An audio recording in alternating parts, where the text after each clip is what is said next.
I just bought the M4 Pro MacBook Pro, and I got this all because of this guy's video. This is the best MacBook to buy right now and in 2025. We have spent 1 month with all the new MacBooks, and I think that this is the best bang for the buck, and it is one of the best values that Apple has ever given us in a performance laptop. So after using my MacBook Pro 2020 with M1 chip for editing and a lot of other things, right, as my daily drive, it started lagging, it started hanging. Then I told myself I need a MacBook with more power, right, something that can really handle all my edits. And then I stumbled on that guy's video. So I've been using this MacBook for quite some time now, right? And is it really worth the hype? Like, is this M4 Pro MacBook Pro, worth it? Or is it just, an overpriced MacBook like some of other Apple products? Well, I'm going to tell you everything about this in this video today.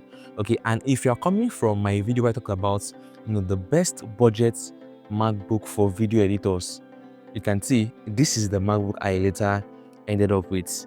Yes, so after checking everything, this is going to serve me right. And if you're a lover of, tech reviews, MacBooks, iPhones, gadgets as a whole, then you're on the right channel, because right here, I do all these things, okay? So all you need to do is, first of all, give this video a thumbs up, then click on the subscribe button below and turn on the bell notification icon so that when I create more tech videos like this, you'll be the first to get notified, okay? So guys, let's get started with the unboxing of this M4 Pro MacBook Pro. So immediately I paid for this, I had to now remove the seal, as you can see, and I was honestly excited unboxing this. So all the MacBooks I've used, right, I got them used. I just told myself, this time let me go for it and let me see what it feels like using a brand new MacBook. And everything just came intact. Opening it, seeing everything over there, it felt so good. Thank goodness that Apple is still adding the cable and the charging brick to its MacBook, unlike what we are seeing on the iPhone. Because I was thinking I would see just the cable, and I was start looking for where to buy the charging brick, but everything is there in the box. Now let's move on to the design and the body build. So I got the space black, right, but this honestly doesn't look like black. This looks like dark gray, not black. Look at my watch over here. Can you see the difference between my watch and this black? Even my wrist over here, right? And now for the ports. Now this is one thing I love about this MacBook, okay, because I've used different MacBook from 2015, 2019, 2020, 2021, and the rest, right? The ports is what I enjoy about this. First of all, it comes with a MagSafe fast charging. It comes with 2 Type-C ports and also 3.5mm headphone jack, right? And now on the right, you have your SD card slots, you have your Type-C, and you have your HDMI ports, okay? Whereas while I was using my M1, as you can see over here, it had just 2 Type-C ports, okay, for charging, and also 3.5mm headphone jack on the right. So for this, I had to get an adapter to be able to plug my HDMI, my SD card, and the rest of them. But with this, I can plug my HDMI over here immediately. I plug my SD card, I have my charging, I can plug my drive and everything I want to plug right here on this MacBook. So for this port over here, it's like a plus on the M4 Pro MacBook Pro for me, right? Because we saw this on the 2015 MacBook Pro, and after 2015, Apple stopped using it until the M3, right? And also included this in the M4 over here, which I'm actually happy about. Now for the keyboard, so this has backlit Magic Keyboard, okay, with the Touch ID. There's one problem I noticed on this. I wouldn't really say it's a problem, but it's a bummer to me, right? On the M1 MacBook Pro, they had this touch bar, which was actually very smooth for me. So whenever I'm typing, the emojis comes out there immediately, or autocorrect is over there, or there are a lot of things I could do immediately with that touch bar. But they removed this on the M3, which many people complain, and I was thinking Apple is going to bring that back on the M4, but here I am with the M4 Pro and it is not here. So I think it's a bummer. Okay, we just have the traditional button to increase our brightness, our volume, and the rest of them. But apart from the touch bar, we can see that everything is so much alike to the M1, right? Even the position of this trackpad, the speakers beside it, Just every single thing on this keyboard is just so similar. And now for the speaker, this mixes of high fidelity 6-speaker sound system with force cancelling woofers. When I'm editing, watching movies, or let's say listening to music on this MacBook, like I really love the audio quality. Like it's just amazing compared to this. Now for the specs, in my previous video where I talked about going for a MacBook as a video editor, I told you guys that the least you should go for is a MacBook using the 16 gig RAM and 512 SSD. But if you have more to spend, go for a higher RAM, right? And look at the CPU and the GPU, because this is going to tell you if your MacBook can handle all those heavy softwares very well for you. Because at some point, I stopped using my Premiere Pro on this my M1 MacBook Pro 2020, and I started using only CapCut. And even CapCut was hanging and lagging, and I was frustrated using this laptop because of the RAM, the GPU, the CPU, and all. So the M4 Pro MacBook Pro, the 14 inches, I got the 24 gig RAM and the 512 gig SSD. Now with this, I can really edit and do everything I want to do. Even though it's not a gaming laptop, because MacBooks are not made for games, you can actually play games on this MacBook. It is that strong. This has 12-core CPU with 8 performance cores and 4 efficiency cores, 14-core CPU with 10 performance cores and 4 efficiency cores, 16-core GPU and 20-core GPU. So the hardware is isolated by ray tracing. It has 16-core neutral engine with 273 gigabytes per second memory bandwidth. With the 24 gig RAM over here, I can actually configure this to either 36 gig RAM or 48 gig RAM, depending on which one I want to go for. So you can see this can also give me more power for my edits. Now for the performance itself, what can this thing handle? All right, so I have been editing on this for like 1 week now, and the truth is I love it, because moving from my M1 here and everything I had to face, I will no longer open multiple tabs while using this, right? But now I do this conveniently here. I can open like 10 full different tabs. I'm editing here, I'm getting my B-rolls here, I'm doing this over here, and everything's just so smooth because of how efficient the GPU and the CPU are. And I had to compare this to the M3 Pro of 2023 to be sure I am getting the best value for my money, and I'm not overspending or paying so much for an overpriced PC. So comparing the M4 Pro versus the M3 Pro, I noticed that the M4 Pro can handle more tasks because of its improved and more efficient GPU and CPU. So for the performance, this is honestly the best MacBook you can go for.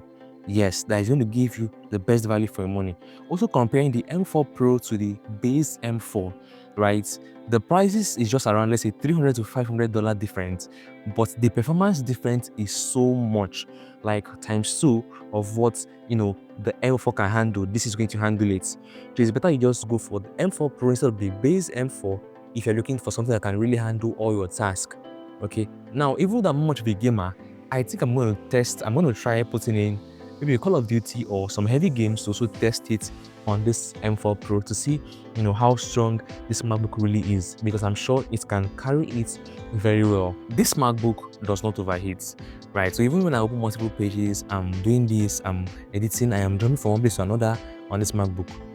This is just cool. Like, it seems like everything is just made to handle your heavy task, right? So the performance on this MacBook is like A1. Now for the display, this is a 14.2-inch diagonal liquid retina XDR display, and it uses 3024 by 1964 native resolution at 254 pixel per inch. It has its nit brightness at 1000 and its peak brightness at 1600 nits. This means if you are working in a very sunny environment or in a very bright environment, this is going to go so bright that you can see what you are really doing. When using this M4 Pro to watch movies or even edit, the color accuracy is just on another level. This is just so clean and just so neat. Like, compared to this my M1, you can see the difference. Like, this is way better. It's like an improved version. The display is just so wonderful. Now to the battery, Apple says this is going to last up to 22 hours video streaming and about 18 hours wireless web. So I've been using this, once it's fully charged, and this lasts me for a very long time, even when I'm editing my videos.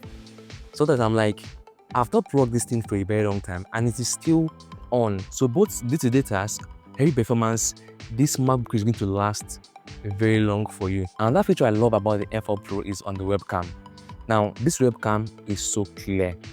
Like, just look at my face on this webcam. It seems like I am using all these phones to shoot this video. Like, I can tell that this webcam is actually clearer than some people's phone's camera. Yes, and not just about the clarity of this webcam. This webcam also has a feature called the center stage camera with support for desk view. So this can actually track your movements to make sure you are in focus, you are in the center, right? And it can also show you your desk view. As you can see, this is an added feature on the M4 Pro, which I love. Now, the Apple Intelligence, obviously, this is going to get every feature on the Apple Intelligence because it just came out a few months ago. So any macOS coming out, this M4 Pro is going to be getting the full software updates until years later. Okay, because even as of last year, the 380 MacBook Pro was getting the latest macOS updates. So imagine this one that came out this year, how long is it going to take it to keep on getting the latest macOS updates?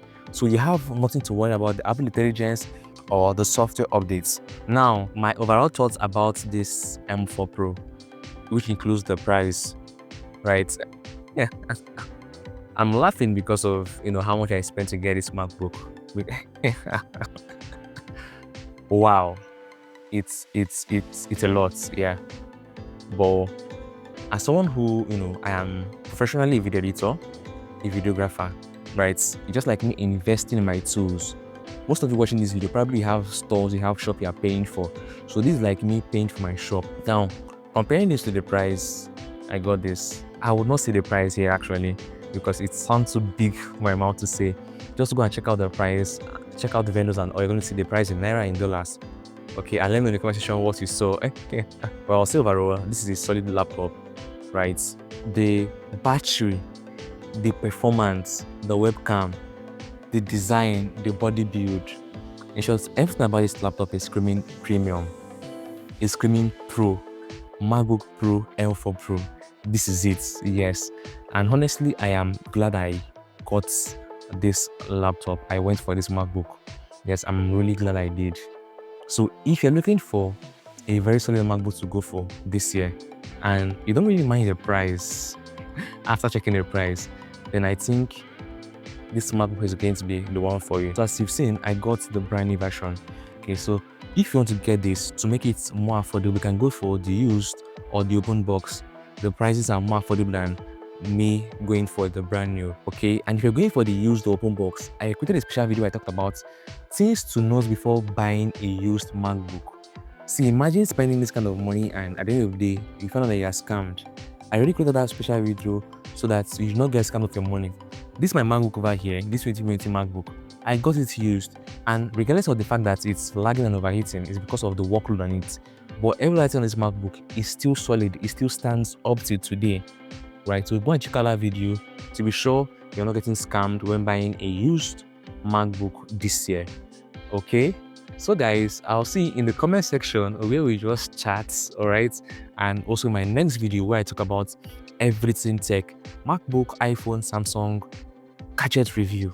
So ensure you click on the subscribe button below and turn on the bell on the screen icon for more tech videos like this.